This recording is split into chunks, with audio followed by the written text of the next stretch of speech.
Hello দেয়ার student, আজকে আমাদের চতুর্থ ভিডিও। এই ভিডিওতে আমরা দেখব লেডি কনস্টেবল 2000 মেইন পরীক্ষার কিছু গুরুত্বপূর্ণ অঙ্ক। চলো দেখে নেই সেই গুরুত্বপূর্ণ অঙ্কগুলি কি। প্রথম অঙ্কটি রয়েছে, একটি বর্গক্ষেত্রের প্রতিটি বাহুর দৈর্ঘ্য 10% বৃদ্ধি করা হলে ক্ষেত্রফল শতকরা কত বৃদ্ধি পাবে। আমরা জানি বর্গক্ষেত্র মানে কি, যার চারটি বাহুই সমান।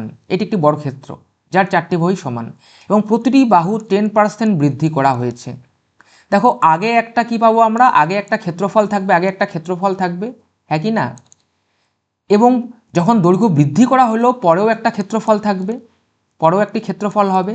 আগের ক্ষেত্রফলও জানি না, পরের ক্ষেত্রফলও জানি না, সেটি চাইনি। চেয়েছি কি, আগের ক্ষেত্রফল থেকে পরের ক্ষেত্রফল কত শতাংশ বৃদ্ধি হবে সেটা বের করতে বলেছে।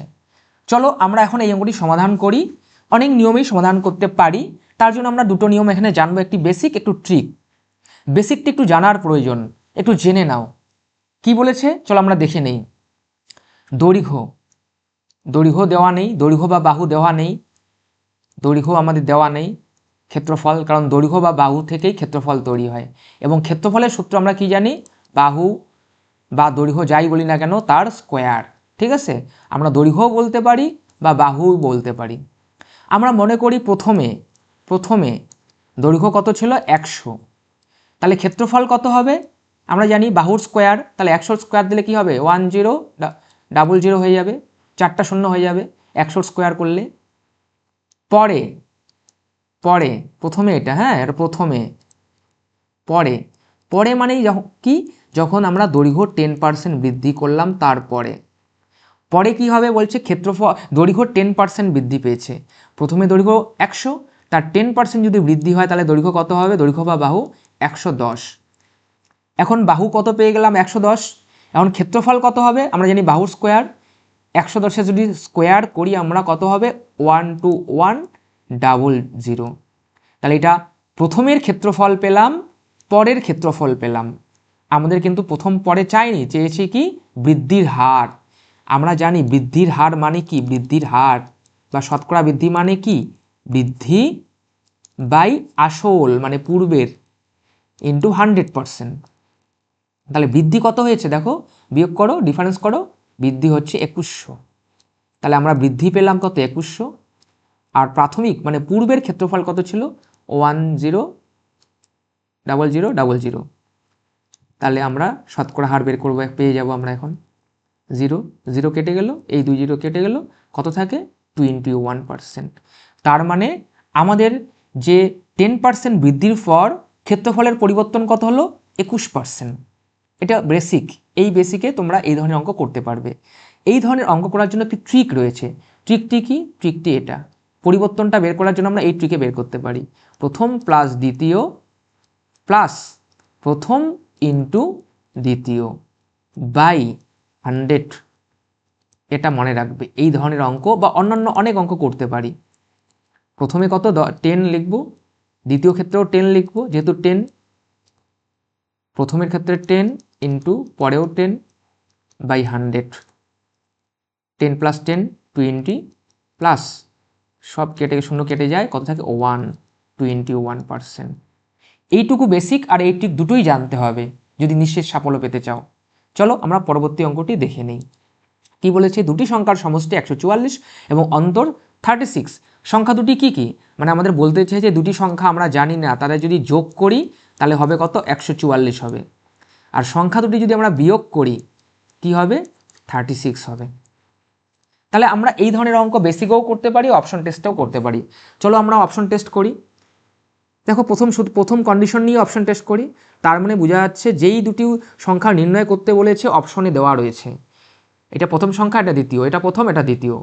কি বলেছে, প্রথম আর দ্বিতীয়র যোগফল 144, মানে এককের ঘরে কত, 4 আসবে। দেখো এটি যদি প্রথম হয়, এটি যদি দ্বিতীয় সংখ্যা হয়, যোগ করো, দেখো 0-এর সাথে 5 যোগ করলে 4 আসে না, তাই এটি উত্তর হতে পারে না।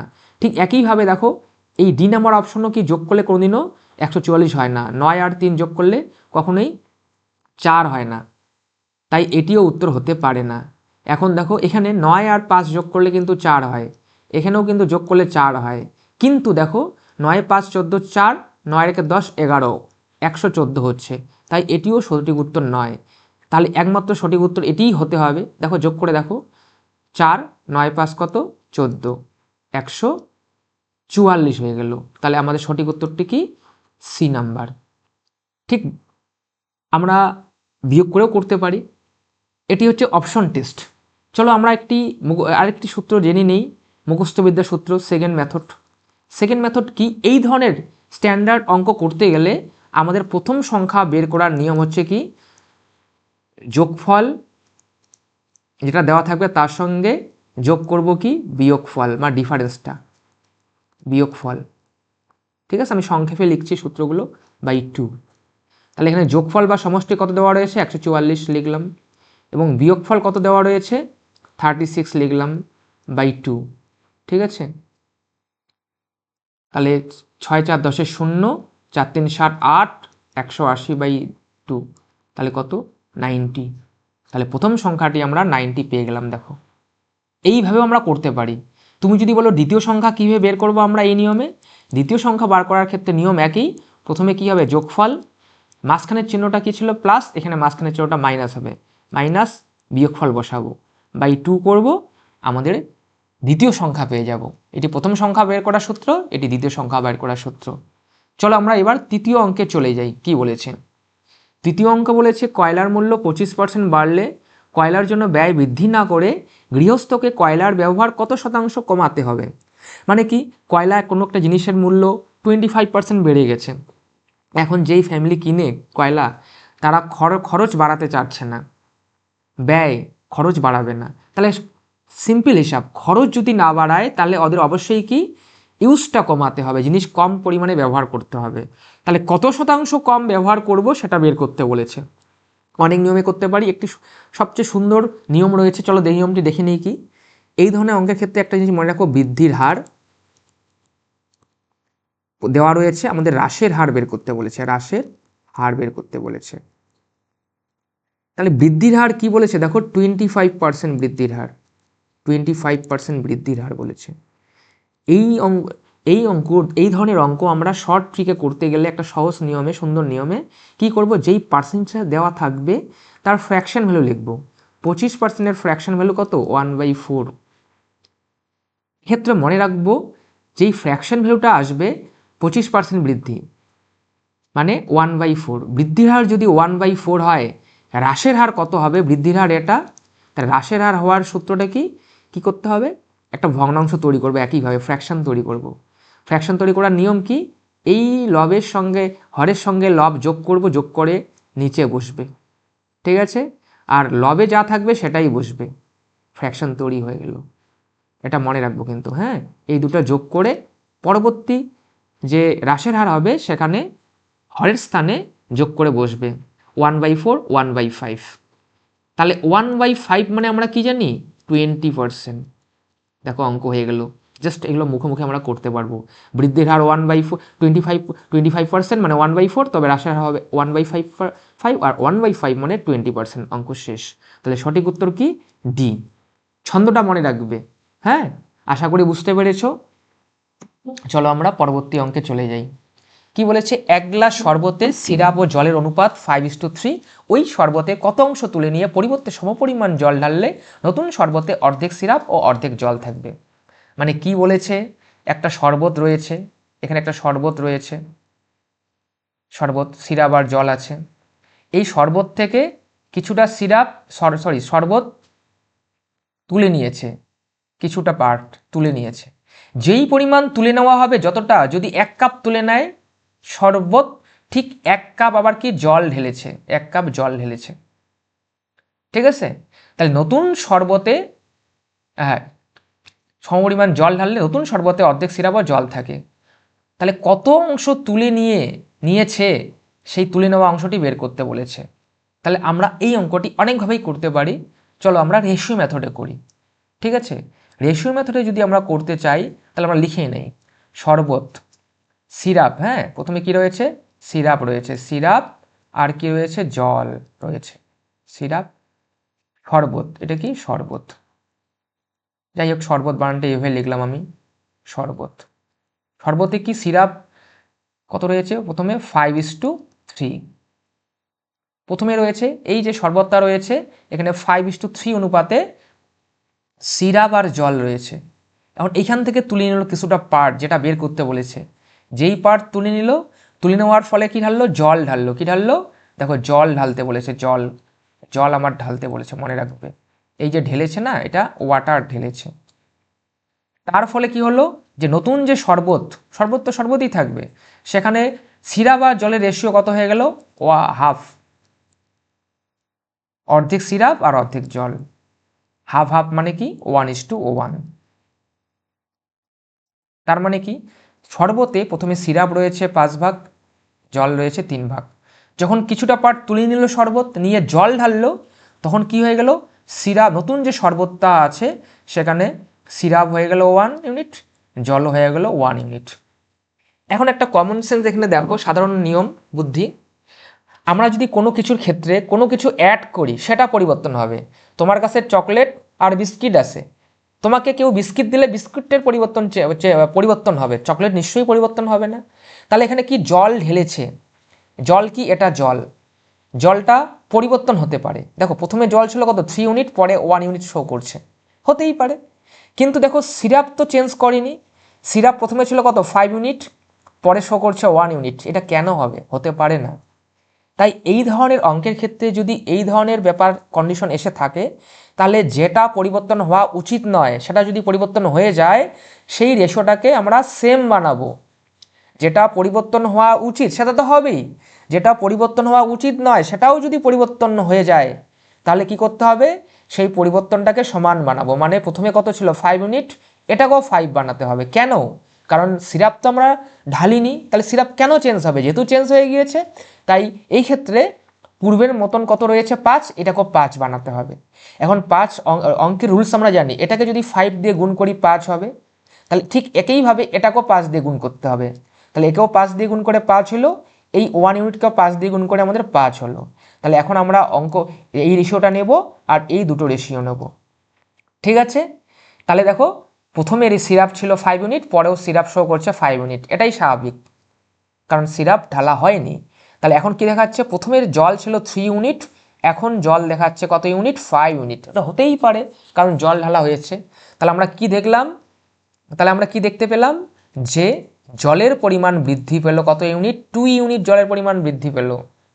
আর বর্তমানে কত দেখো, এই নতুন যে শরবত রয়েছে, এই শরবত যে রয়েছে সেখানে সিরাপ রয়েছে 5 ভাগ এবং জল রয়েছে 5 ভাগ। তাহলে মোট পরিমাণ কত? মোট টোটাল পরিমাণ হচ্ছে শরবতের পরিমাণ, শরবত, ঠিক আছে? শরবতের পরিমাণ, টোটাল যে শরবতের পরিমাণ কত দেখা যাচ্ছে? 10 ইউনিট। এই 10 ভাগ শরবতের মধ্যে কত ভাগ আমাদের জল ঢালা হলো? দেখো 2 ভাগ। দেখো প্রথমে জল ছিল 3 ইউনিট, পরে 5 ইউনিট জল শো করছে। কেন? এই যে জল যে ঢেলেছে।